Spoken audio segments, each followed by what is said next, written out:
Good morning, it's Alex. Um, I'm a little quieter than usual because my family is still asleep. It's early in the morning.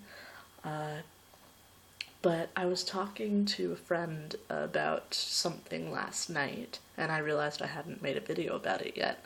So I thought it was maybe a good opportunity to do that this morning. So, what I'd like to talk about is my views on religion as a trans man and how I think that's affected my spirituality in general.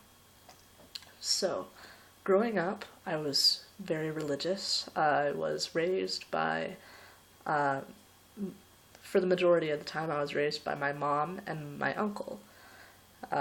My uncle is a Roman Catholic priest, so I spent a lot of time in church. And when I wasn't in church, I got a lot of deep discussions and lectures about faith and the Bible and, uh, you know, all that stuff from my uncle, and I really enjoyed it. And there were times that I really enjoyed going to church. I felt a sense of community from it, and I I just yeah, it was something that I enjoyed and that was part of my life from a very, very young age.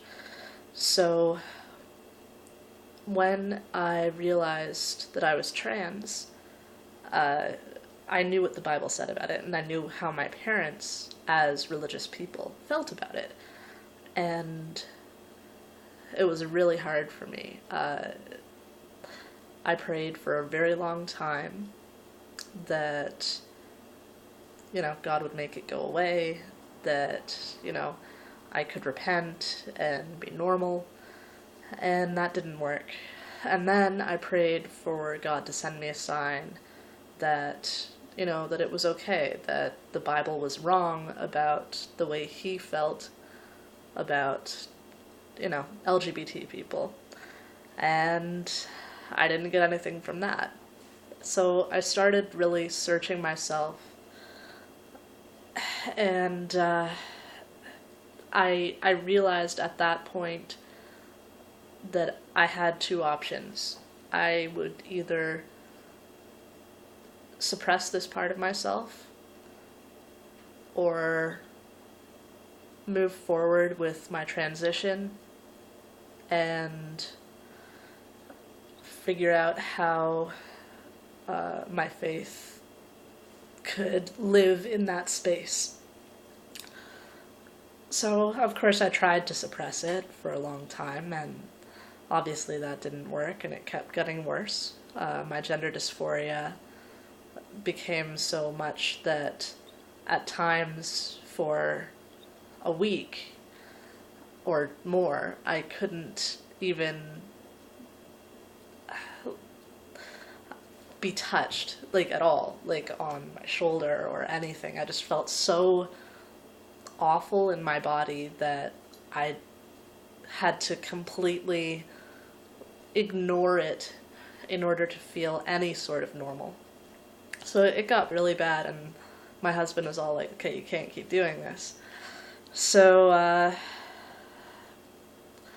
then I decided, okay, well, I guess I'm going to move forward with transitioning since that seems to be the only option left to me.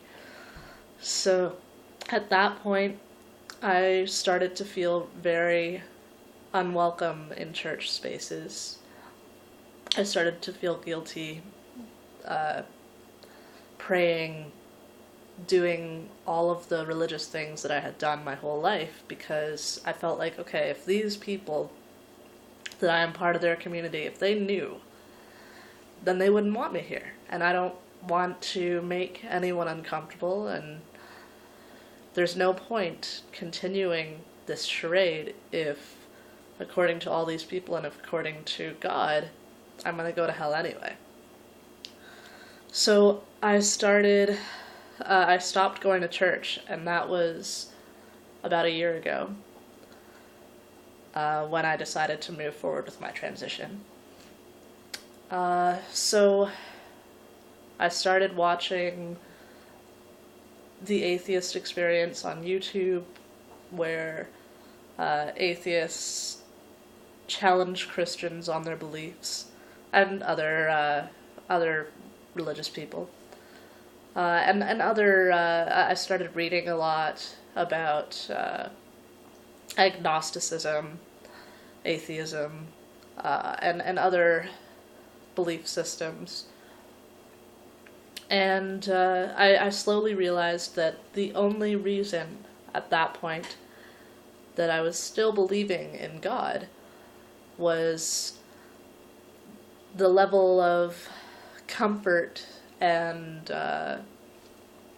hope that I got in an afterlife, that I would see my family again, that death wouldn't just be the end, and that, there was a place that I could see all of my loved ones after I die. And then I thought about it, and I was like, okay, well, if I'm going to go to hell, I'm not going to see them there anyway. And slowly I realized that hope, that I would go to an afterlife,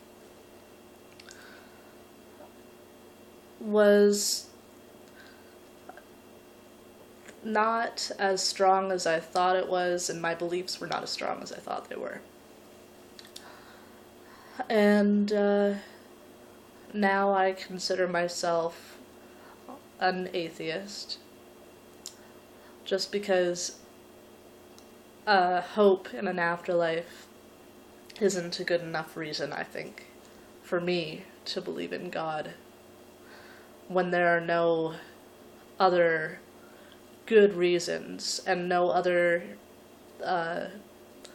no real proof in the physical world that I can see. So yeah, I mean, I would still like to have some faith, but I don't feel the same about religion that I used to. And I guess that the catalyst for that was being trans and being LGBT. So, yeah, if you have any questions, please feel free to comment or send me a message. Thanks.